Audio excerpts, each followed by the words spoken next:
Welcome to the For Real Though Show. I am your host, Christopher Keith. And you may or may not know this, but March is National Women's Month. So we're happy to have a phenomenal woman here today with us. This is actually the second time that she's been with us. When we started our show in St. Louis years ago, she was my first guest. She was my first guest, and I have to give her props because she didn't know me from a can of paint, but she decided to have to take some time with me. Her name is Heather Taylor, otherwise known as she's retired now, retired Detective Sergeant, Homicide Division, 20 years in the St. Louis Police Department. And that time she was the head of the Ethical Society of Police, which is representatives of police officers in the St. Louis area. They were not a Black only uh, place of representation, but most of the officers were Black.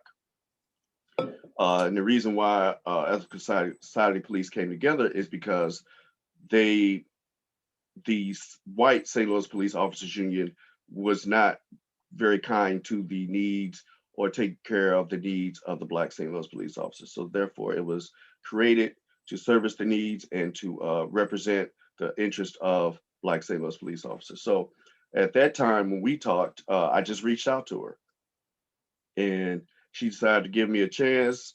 We met at a library, was south side of St. Louis, sat in a little private room. I had my little recorder, and I remember you left your wallet Hmm. because you had just did a midnight shift, Yep. and Yep. you was like, "Man, I hope it's back there where I think I left it." But we sat there and we talked for about an hour, and then when I published it, I remember she sent me a email and was like, "Hey, man, thank you, because you projected exactly what we talked about." And initially, I thought to myself, well, why wouldn't I do that? But then when I got to really see what her position was about and what she did, I could imagine that it was really, she has to really be on her P's and Q's Hmm. because the racist atmosphere in the St. Louis area is so toxic that, which is again why I really appreciate her because she didn't know me. But she gave me a shot and sat down with me. She knew where I was coming from. I guess she had faith in me. So it was just a beautiful thing. So we've been keeping in touch ever since. Again, she's retired, living comfortably in Florida, where it's nice and warm, unlike the Midwest, unlike St. Louis, unlike Columbus. It's very warm. She gets to go to the beach every day. And I'm not jealous at all. I'm not jealous at all. But I knew we were going to have this discussion. I knew we were going to talk again because she's, again, a phenomenal person, a phenomenal woman. She really sticks up for what's right and what's wrong. And what I really adore about Heather is she's like me. We don't have sacred cows, so we can be with you in this area, but if you messing up in the other, then we're gonna call it out. We're not gonna justify it. We're not gonna let you off the hook. That's with ourselves or with anyone else. So I like the fact that her code is her code. And you're not gonna, because you're her friend or because you're Black or because you're white, you're not gonna get a different code from Heather. So I appreciate that. So with that, I want to say welcome, retired Detective Sergeant Heather Taylor. Thank you. Thank you for having me again. Man, you went way back. I forgot about that. The wallet. Yeah, well, Yeah, see, when you do things for people, they don't forget. yeah, I So for you, remember it might that. have been another thing that you do, but for somebody like me, a kid from East St. Louis, trying to start a little podcast, Hi. it's just a dream that you have, right? You feel like you want to do something significant and important. It takes a lot to say, okay, I'm going to do this. And so, when I reached out to you, again, that was coming from the heart. That was because I felt like what you were doing was important, and what the St. Louis police officers, the Black police officers in particular, were going through is important. And I just wanted to use my voice, even if I had two listeners, you know, to document that. So what I knew we were going to talk before, but what really prompted me to say, okay, now is the time. It was January 6th, and initially I was watching the Capitol riots, and you know it was almost something like it was like a zombie movie, in my opinion. But then when they started having the impeachment hearings, there was another element that was added, uh, That was the phone calls or the radio transmissions that were going on uh, between the police officers, the Capitol police officers, when they were trying to describe and get help. And when I heard those calls, it just kind of took it to another level for me. It became very personable, uh, because I was putting myself in the place of those officers as human beings, and I could hear the fear, I could hear the terror in their voices as they're trying to react on their own soil. A lot of them are veterans, but they not thinking they have to react like this on their own soil as if they're in Iraq or Afghanistan or something. So, uh, as we get started, I want to share some of that uh, to review just for our listeners and, for you. And I want to know how you felt about those things when you saw them. So let's go to that. This is United States Virgin Islands Representative Stacey Plaskett. And this lasts about a little over 3 minutes. While Vice President Pence presided over the joint session, Trump supporters began their assault on our Capitol. Radio communications from the Metropolitan Police Department highlight how during and following President Trump's speech, Trump supporters descended on the Capitol and became increasingly violent. What you are about to hear has not been made public before. Multiple capital entries! Multiple capital entries! 1318. Hey, 12 to 50, we're coming around from the south side. To be advised, the speech ended. Intel 1, be advised, you got a group of about 50 charging up the hill on the west front, just north of the stairs. They're approaching the wall now. They're starting to dismantle their reviewing stands and throwing metal poles at us. Cruiser 50, give me DSO up here now! DSO! Multiple law enforcement entries! DSO, get up here! Alright, we're 30 seconds out. We need some reinforcements up here now. They're starting to pull the gates down. They're throwing metal poles at us. Cruiser 50, DSO, get up here! Okay, we're here. 12 to 50, we're here. Oh, we just had an explosion go on up here. I know there's fireworks or what, but they're starting to explode explosives. Fireworks material.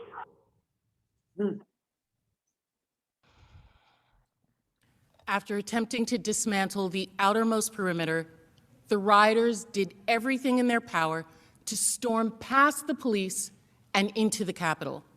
They coordinated moving metal barricades the police were using to maintain distance. Listen to the yelling of "pull them this way" as they grabbed the barriers and attacked officers trying to hold the line. Pull them this way! Pull them!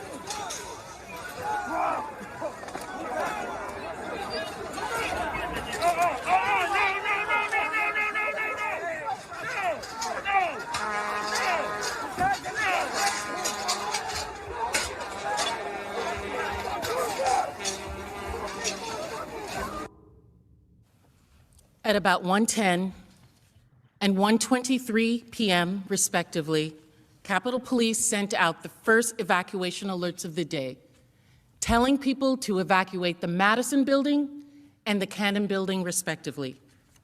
Shortly after, at 1:45 p.m., Trump supporters surged past Capitol Police, protecting the Capitol's west steps, the side that is facing the White House. In another radio communication between Metropolitan Police officers, you can hear an officer declare that there is a riot at the Capitol at 1:49 p.m. Cruiser 50, we're going to give riot warnings as soon as the outlet is here. We're going to give riot warnings. We're going to try to get compliance, but this is now effectively a riot. 1349 hours, declaring it a riot.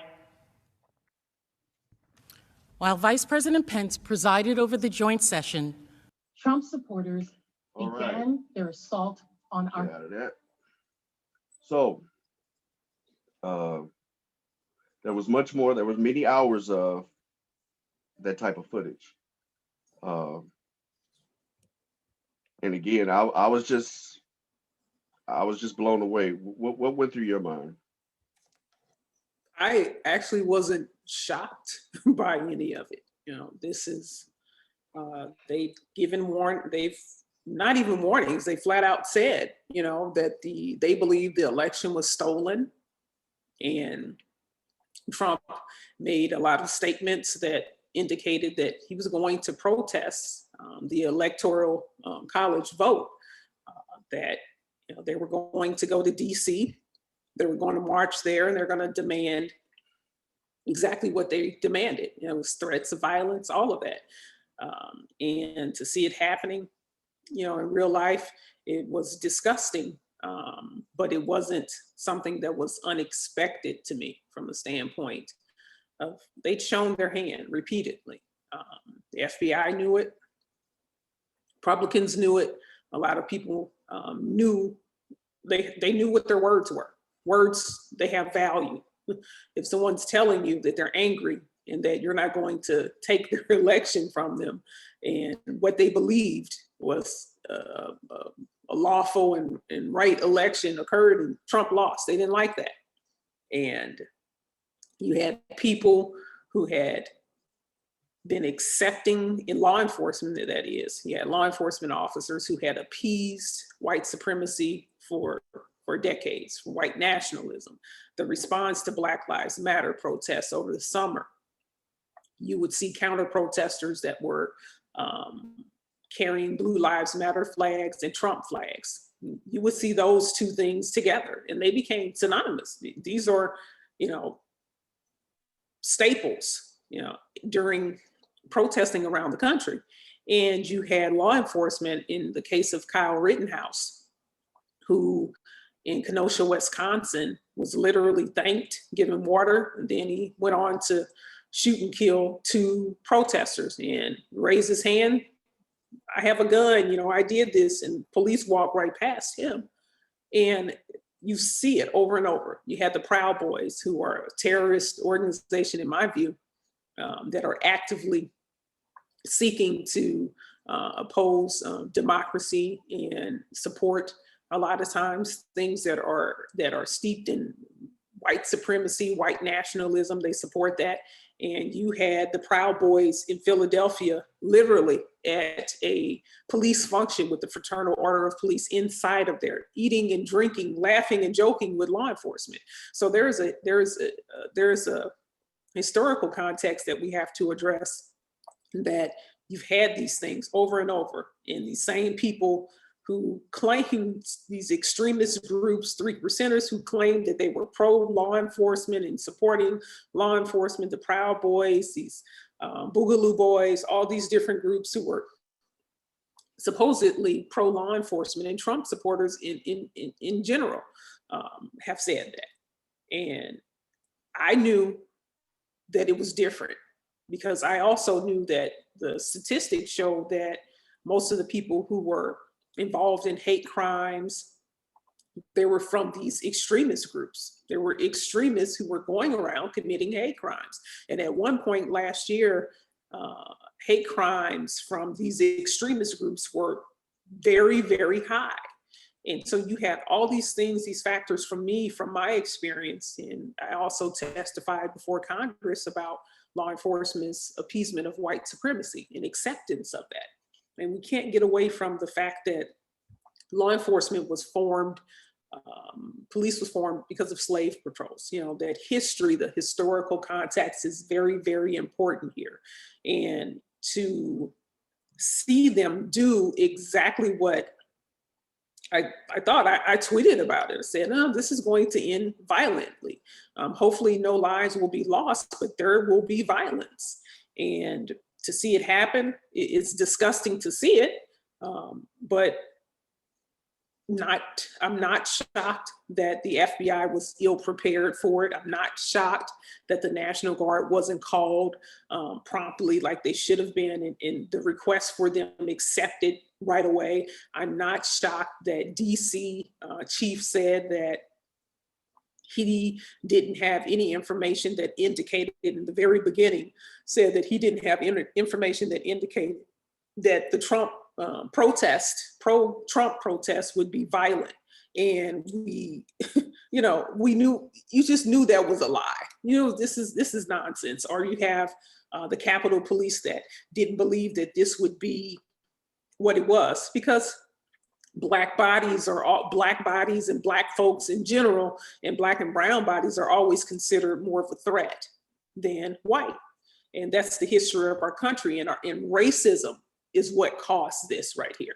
Racial biases and racism. Racism is costing our country billions of dollars. And this was a prime example of that. Their response to the insurrectionists was very different than their response to Black Lives Matter. They arrested more people with Black Lives Matter protests than they did for this. National Guard was there. They had all these different entities ready and prepared for Black Lives Matter because they consider us violent and anti-American and aggressive and all these things, but they don't consider the people, Trump supporters, who literally said that they were going to storm the Capitol, that they were going to take back their country, they were going to do everything, that they said it because they were white. Now, if black people would have said that, they would have been shot right at the entry of the Capitol. They didn't know. There was another report that said that they didn't know, the Capitol Police didn't know if they could use force, lethal force. Oh, absolutely. I don't care who you are. If you're black, white, Asian, and you did that around me, you're beating me over the head with a metal pipe, you're stepping on me, that means you're trying to kill me. So I'm going to use deadly force. I don't care who you are. I'm not going to let you kill me. And on top of it, you are police officers, and you're afraid. They were afraid to use deadly force in those situations. And I understand they were outnumbered. But you also have to understand that a lot of the beliefs behind that was that these are white people. These are white people who were, from their standpoint, it's like, these are Americans, they're us. And they don't look at Black Lives Matter protests as being American and necessary. Like, they handled it exactly like I thought they would handle it. Do you feel that as you were talking about the preparedness, do you feel that there was, because I've wondered this, that they were just set up to fail? Like you said, you knew what was going to happen, and it's not like they didn't have the warnings. So do you feel that there was like a conspiracy of sorts to just leave the Capitol Police out there hanging? I don't know. I don't know if it was a conspiracy. I think that it's just a belief process, and this is our country. What their actions is a microcosm of what our country is. We literally had the same administration state that Black extremism is a threat to our country.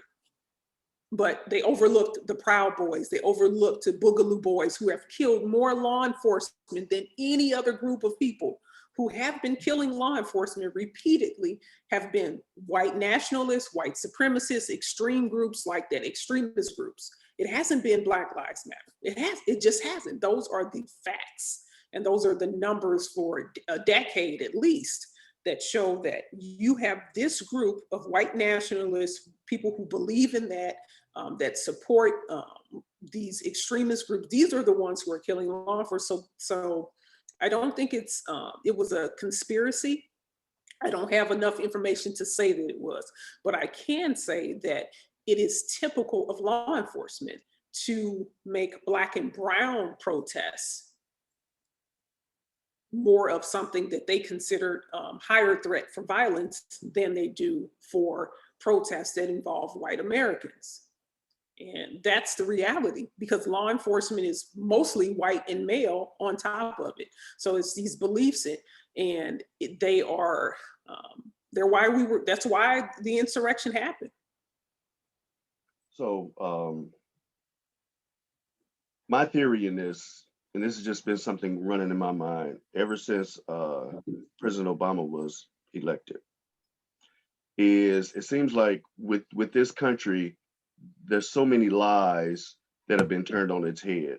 A lot of things regarding the Constitution, what's patriotic, I remember the controversy of the tan suit, you know, all these things that made a bad president.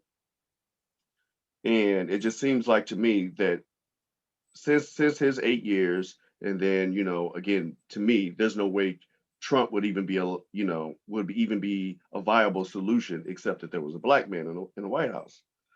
And all these justifications, for sticking with a Donald Trump, no matter what, whether it was uh, being a traitor to his country, if you will, uh, bending over for Vladimir Putin. How many times have you heard as a black woman, boy, if Obama had done that, if Obama had done this, all the nepotism with his kids, all this other kind of stuff. It got to the point where you couldn't keep count of it anymore. And it just seems like to me that all these lies that they've been telling the nation and us, like you said about Black Lives Matter and this, that, and the other, has been turned on its head, including now law enforcement. One of the things that struck me is outside of the police union and the police Capitol police representatives, I haven't seen any police unions in outrage over their brethren in blue. I could be wrong, but I just haven't seen any. The officer, Brian Sicknick, who was murdered, and let's be clear, his head was beaten in with a fire extinguisher. Okay. In total, they say 81 Capitol police officers were assaulted. About 65 DC police officers also suffered injuries.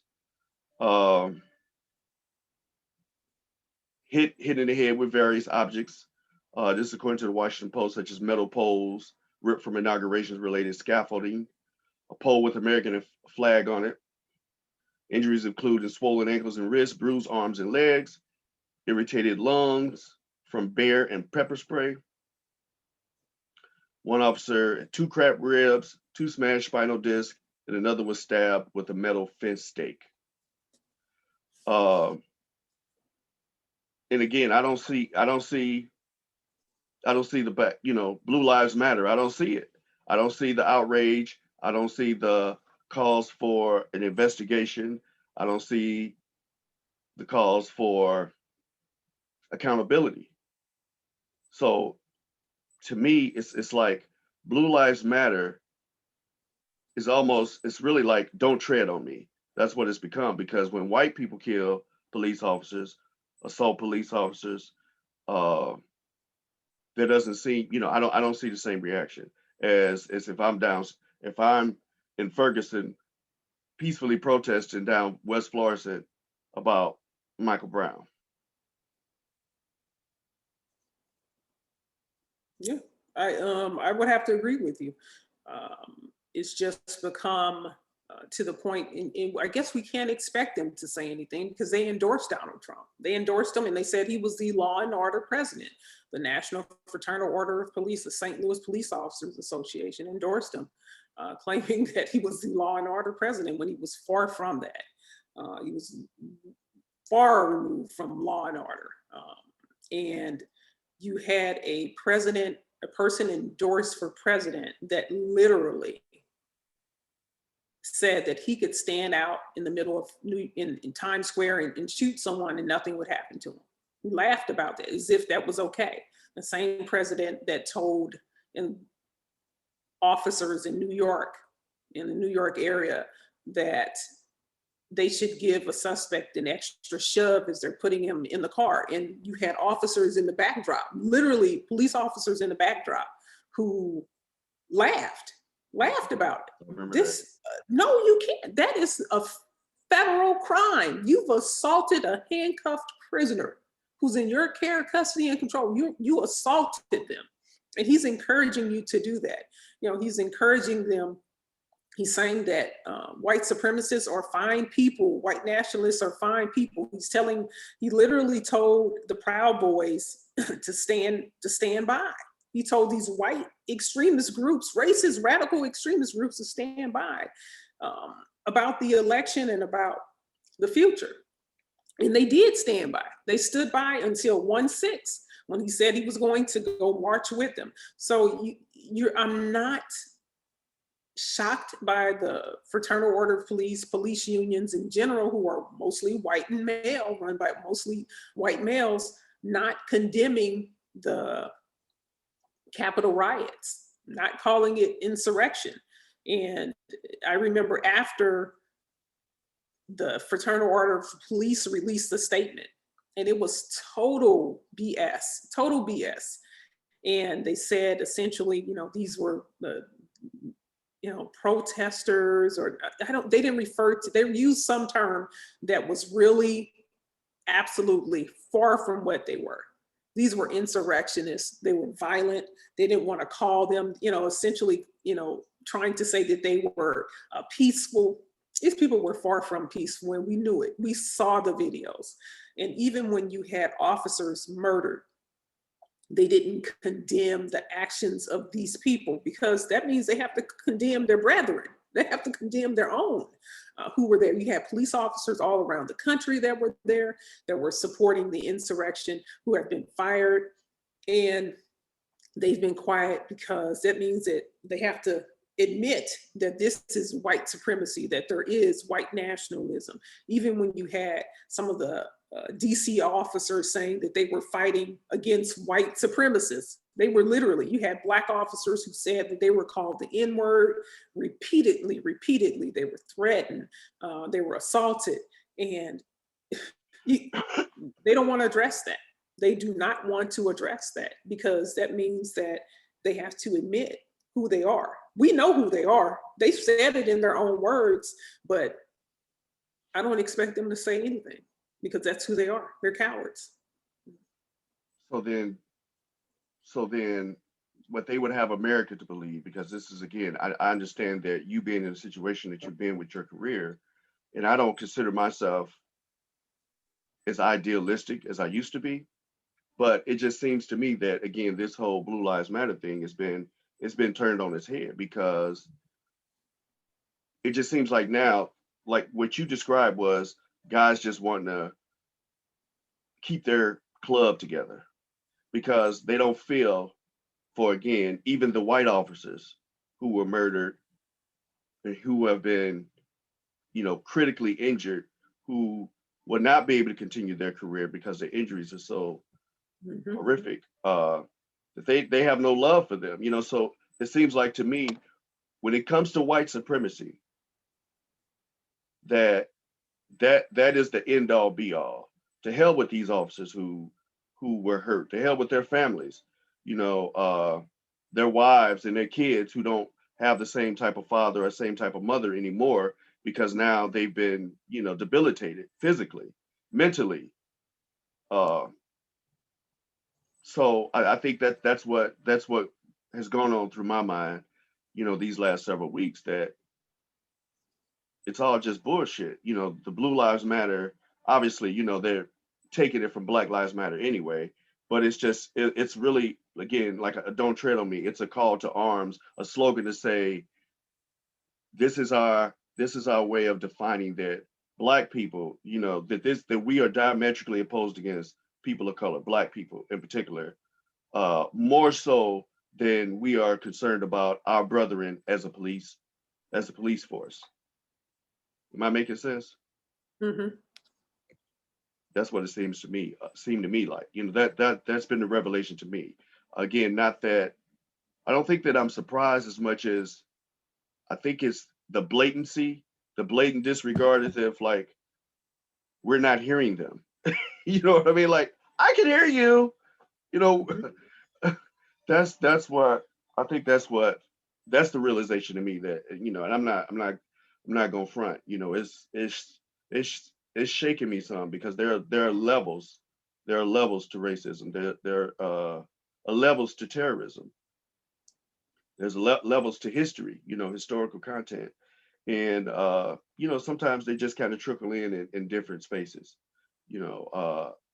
I can imagine it's been the same for you. You've just had a lot more experience at it. Yeah. Tell you a question. So when you see, when you see these officers, the Capitol Police officers, and then you saw the Senate hearings with the impeachment, and you saw elected officials throwing the Capitol Police under the bus, and those same police are asked to protect them. What goes on in your mind as a police officer? So when I see, can you put that in more context there? Okay.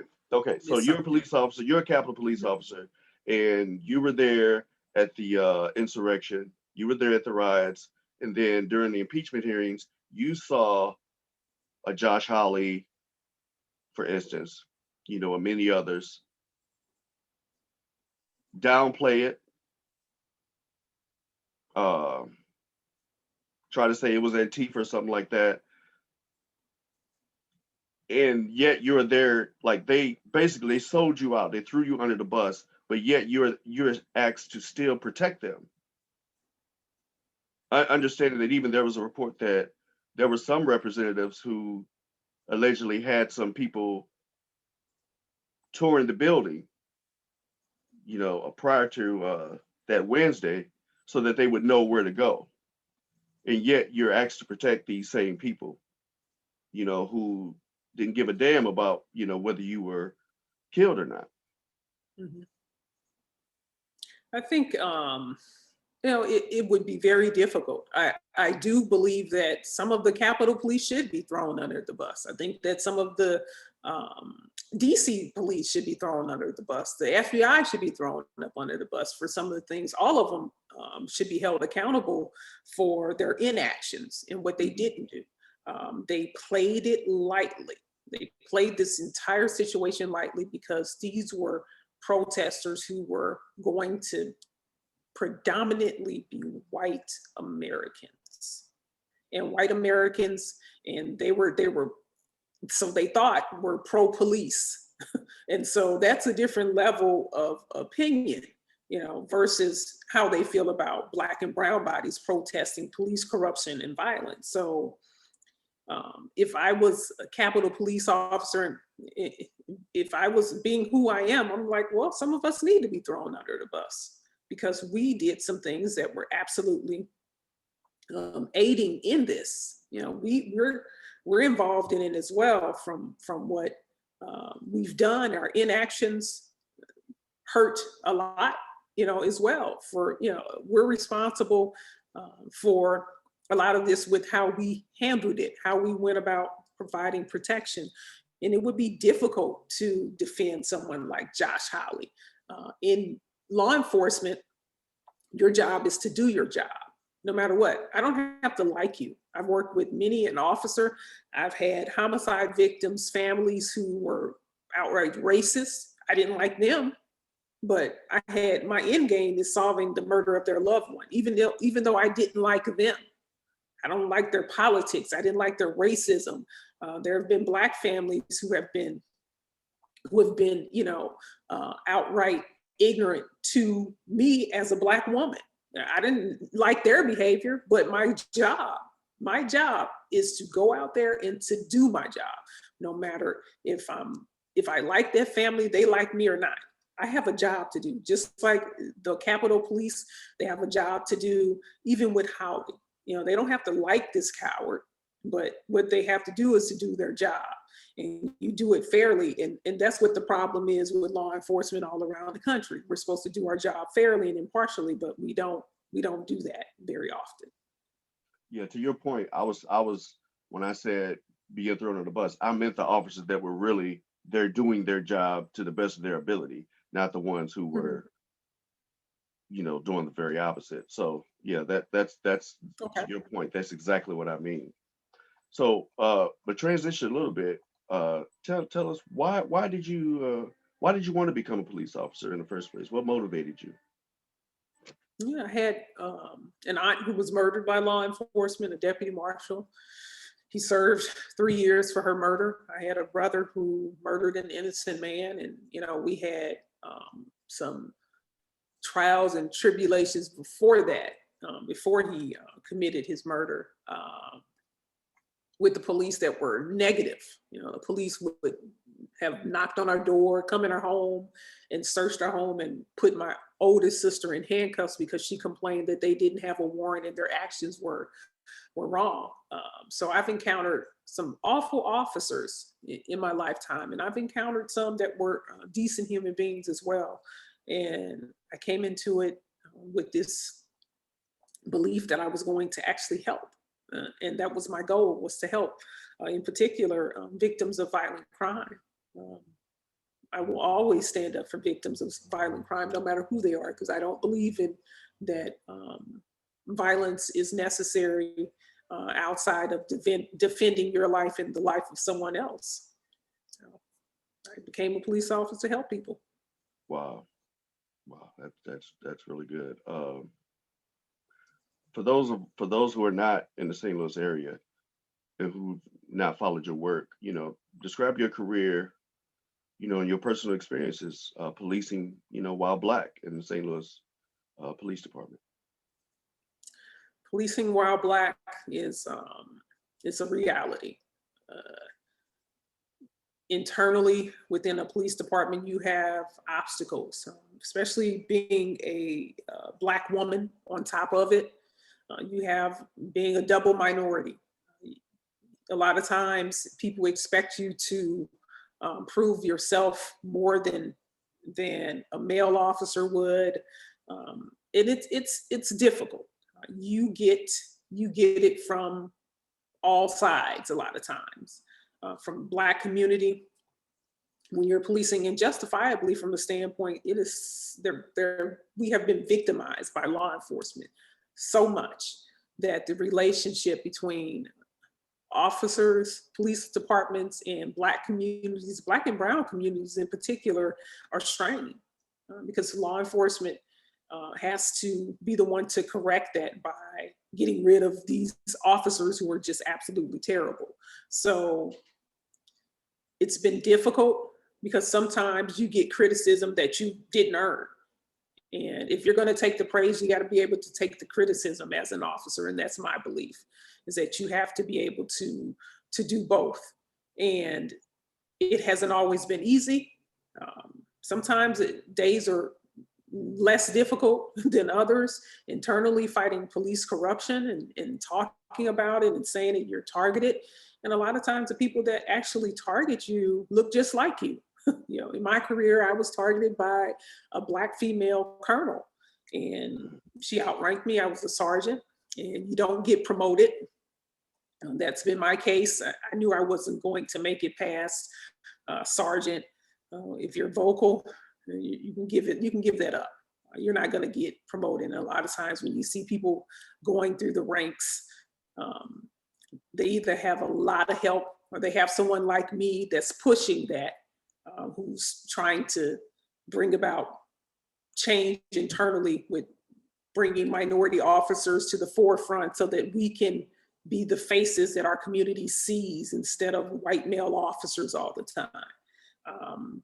Or you have officers who have made it to those high-ranking positions because they've sold us all out. Their goal is to achieve status. They want that status of being, oh, I'm a colonel, I'm a captain, I'm a chief.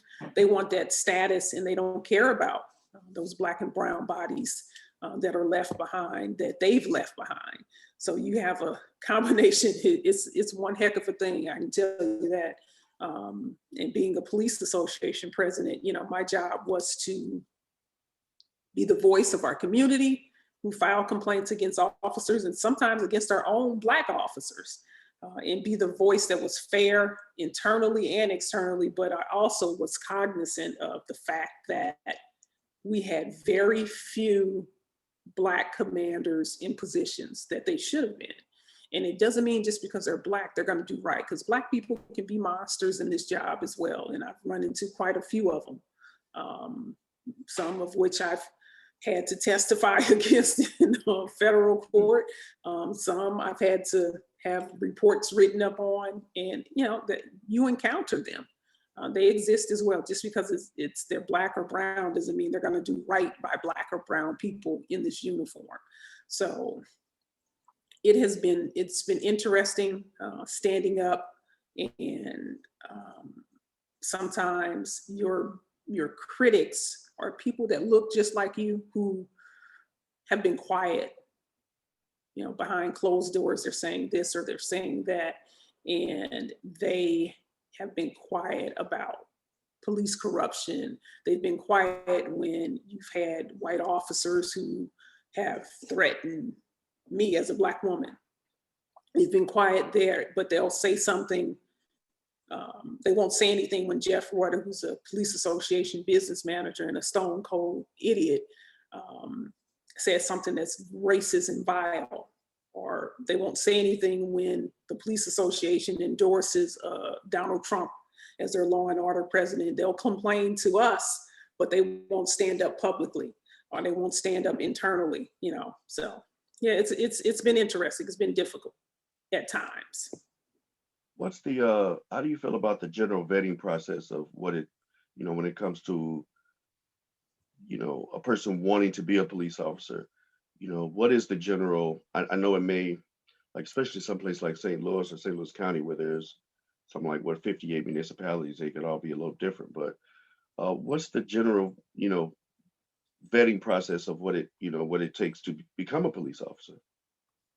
It's steeped in racism and bigotry and biases, most definitely, because what I do know that's fact is that Black women apply to be police officers from the city of St. Louis more than any other race, and Black people as a whole from the city of St. Louis apply to be police officers more than any other race. And those statistics came out in May of last year. The city hired a recruitment Fuse grant fellow, and this young lady did research on our hiring practices, gave us tips, gave Chief Hayden, gave Director Jimmy Edwards, gave the mayor, gave the personnel director, Richard Frank, all these people who are in positions of change, this information. And what did they do with that information? 5 pages. They didn't act on very much that she contained in there. And we found out that Black people want to be police officers. And people are like, oh, no, they don't. Black people don't want to be cops. Oh, yes, they do. Yes, they do. We're just not hired. You know, we face unbelievable odds. How did Jason Stockley get hired? He murdered Anthony Lamar Smith. Jason Stockley had some things in his background that should have prevented that. How did the officer that killed Ball Bay, Mansour Ball Bay, those guys, you know, those guys are right now on desk duties for drug use. They're on desk duty. One of them just wrote a fictitious prescription and forged the signatures of a doctor, and he's been indicted for a crime. And these are the people that we're hiring, and we're not hiring Black people who are in from our community. They're not hiring them so much that they go to other police departments and they're hired. They're hired in St. Louis County, which is a racist police department, or they're hired in Atlanta. They're hired as deputy marshals. They're hired as park rangers, but they're not hired in our police department. And, you know, we need to revamp the whole process. It's very difficult because of the standards that they have for us as Black and brown people versus the standards they have for white applicants. Yeah, that is amazing. And the thing about a police officer is, and in my opinion anyway, is you don't go and do police officer. You have to be a police officer. It's like a doctor, you know. It's a to me, you know, I have bought into the fact that, you know, I recognize it's a tough job, you know, but I don't think it's just something you can do out of ambition.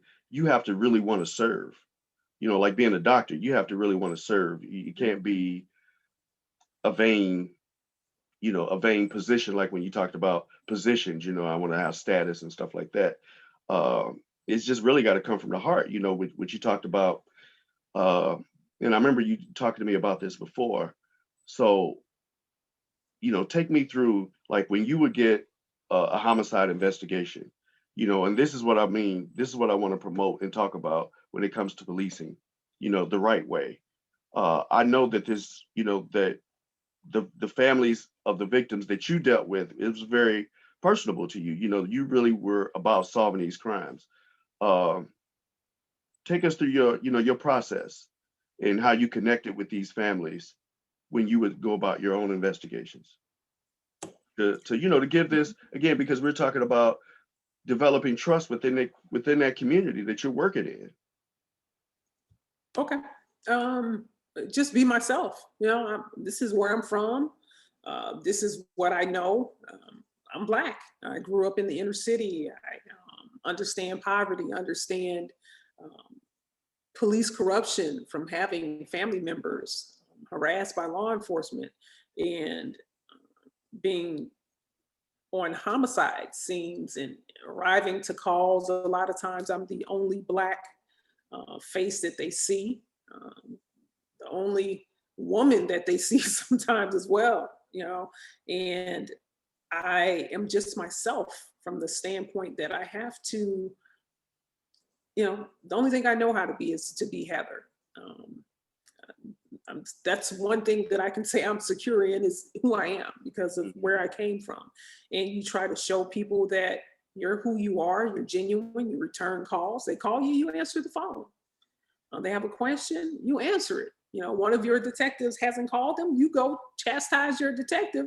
What the hell are you doing? You return phone calls to victims.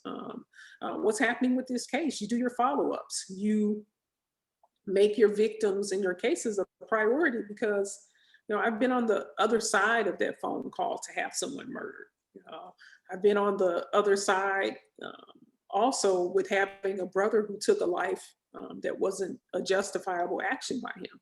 So I get it. I understood it. I'm from there. You know, and I think it came across with a lot of families that interacted with me.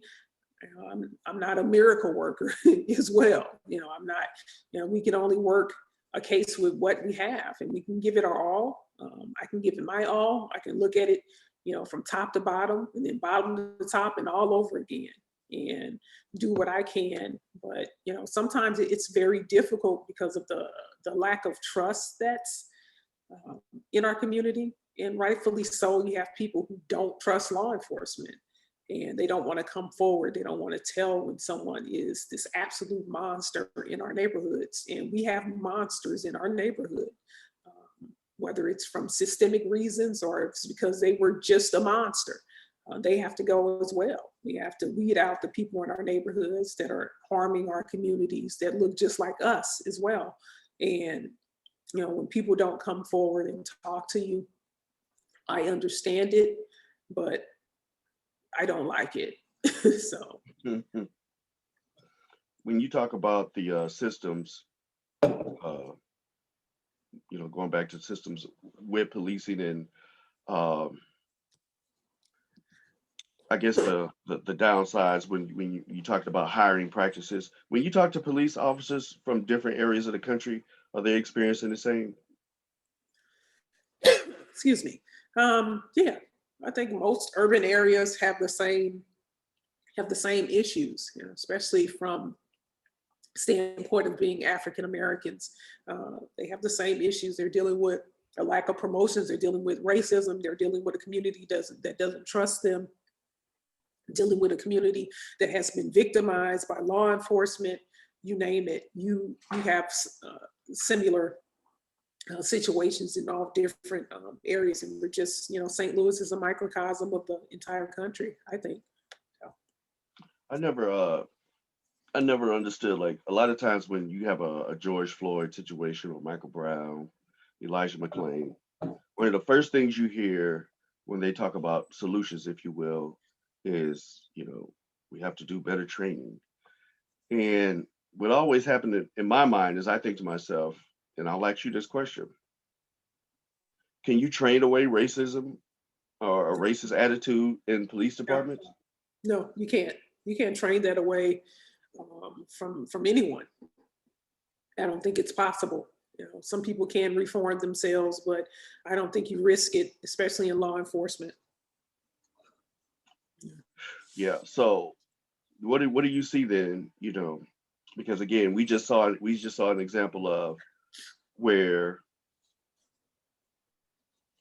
police like Officer Sitnick and his some his people who were really doing the right things and really trying to do their jobs, we find that they were no more important to these racist officers, these racist administration, than a George Floyd, a Sandra Bland, and Elijah McClain. Uh, what do you see as the future, future trends of policing in light of all these, most recent events, between Black Lives Matter, between the insurrection? Um, Man, where does your hope lie? What do you see, as an officer, as an optimist, as a realist? Mhm. I guess my hope lies in um, better hiring practices, police departments actually having working human resource groups, diversity groups, involvement from the community with hiring, community involved in knowing what collective bargaining agreements have in them. I think the future of law enforcement means more resources available within police departments, meaning more social workers who are going out on calls where these aren't police matters, where police officers aren't asked to do so much, and we're so ill prepared for them. We should not, accident calls, in my opinion, they're accidents. Exchange information between each other, and you go your way, you go your way. If it gets to the point where one person didn't provide insurance, make it a civil matter. Go to court, sue. If the person still doesn't pay their bill, then maybe you think about criminal charges at some point. But a lot of things are not our business. Mental health calls, mental health screens. Why are we sending law enforcement? Is somebody there violent? Is there a potential for violence? Then yeah, I get it. Otherwise, these calls, check on the well-being. Those should go to your fire department and someone who's going to provide resources for these families. Future of policing, definitely I am anti-defund the police. I don't believe in that. That's not going to work. It just isn't. When you have had a relative murdered, and I've had several in my lifetime, unfortunately, 3 rather. And when they've been murdered, we needed somewhere to go, needed to know until someone can give me a definitive answer with what that means. I am definitely against abolishing the police and defund the police. I need to know what does that mean? Who's going to show up, when your child has been a victim of a violent crime, or your mother or your father or whomever. No, I don't believe in that. But I also understand the need to remove resource officers, police officers from schools. Why are they in there? Why don't we have more social workers in school? More crisis intervention methods that are there in place to deal with mental health problems, to deal with drug abuse, things like that are critical. Crisis resource centers that handle calls and disputes between neighbors over parking spots. Why is law enforcement involved in a parking argument? Okay, if you 2 adults can't resolve that, sue each other, go to civil court with that. You don't call law enforcement for stuff like that. And I think that's where I would like to see the future of law enforcement. So, and Chris, I have to get out of here. Okay. 11 o'clock that I'm late for. So, yeah. Okay. All right. Well, I want to thank you for your time.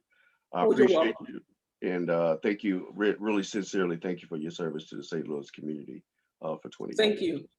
And All you be right. safe. All Okay. right. You too. All right. Bye-bye. Bye-bye. All right. So, man, we want to again thank Heather Taylor for joining us. Um, and as we close, I'll share a little bit about myself. When it comes to police officers, man, it's like I think I'm still like a little kid in a way that I have a great respect, for the job itself, and I believe that it's definitely an important job. If something go down, you're gonna call the police, right? Um, and there is this duality. I've had, first of all, like Heather, I've several friends who are police officers, several, and some of them I rough with, uh, some of them I really hung out with a lot, especially when I was in St. Louis. So, um, and I've had some really as far as being a citizen, I've had some great experiences with some police officers who really helped me. I've also had, police officers in Jennings, toss my car for no reason. I've had 9 millimeters, stuck to my head by police officers. And so there's this duality. That duality is that on one hand, you got a great respect for the job, and for the people that do it just as humans, right? As far as the ideal of the police officers. A lot of times, when I'm doing a basketball game, for instance, or if I'm, refereeing a football or basketball game, if I see a police officer, 9 times out of 10, I'm gonna make it my business to go over there and speak to him and say, "Hey, what's up? How you doing? Stay safe out there." And this, that, and the other. A lot of that is, just being a human. And at the same time, I can tell you when anytime a police officer is behind me for more than a block, I am absolutely 100% mortified, terrified, ho- horrified. Period. Like my heart is beating, my stress level goes up, my blood pressure goes up immediately, immediately. So it's like Heather said, Black people want to become police officers. Uh, I believe in general they respect police officers, generally speaking. Uh, and if you had some really bad experiences, like having a gun put to your head or being shaken down, then that can affect, how you feel about it and how much you're willing to help, in the community that way. Uh, so, you know, I can say I don't think that I'm alone as a African American male uh, with experiencing that duality. I don't think I am at all. But I just wanted to be upfront about it, so that if somebody else feels that same way, um, they can understand it themselves. The one question I didn't get to is I was going to ask Heather about civilian review boards and how she felt about them. Ultimately, I believe the only way that you're going to get police officers to really do their jobs the way they're supposed to be and to weed out the quote unquote bad officers, it's just simply accountability. It's accountability. There has to be fair practices in terms of investigating them when they do wrong, and they cannot have advantages, um, in their collective bargaining agreements that essentially make them above the law. You can't have that.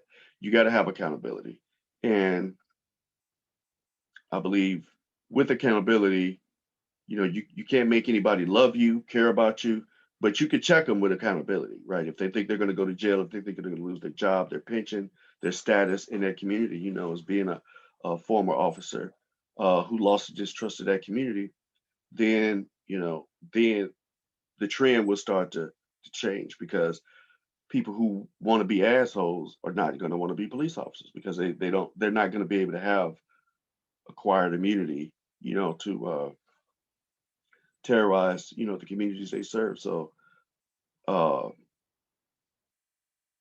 that's the way I see it. I even if you look at civil rights bills, if you look at affirmative action, they never tried to change a person's heart because you can't change hearts. All you could do is set boundaries and consequences. And if you set consequences, then that'll keep a lot of people in line. And obviously you're not talking about the people who out here trying to do their job, even in all their humanity. Uh, you only, I'm sure there are, plenty who go about their business every day. Um, but again, I would also say that, if you're going to be a police officer, man, it's you gotta understand it's not like working at 7-Eleven. It's a really unique um it's a really unique position, and you have to be of the right mind, of the right motivation to want to do that. So anyway, thank you for joining us. You can subscribe to us on our YouTube channel at For Real Though Show, the number 4 REALTHOSHOW. And you could also email us if you like questions, comments, show suggestions at the For Real Though Show at gmail.com. That's THE, the number 4 REALTHO show at gmail.com. All right. Say, guys, stay safe out there. And thanks for joining us. Peace.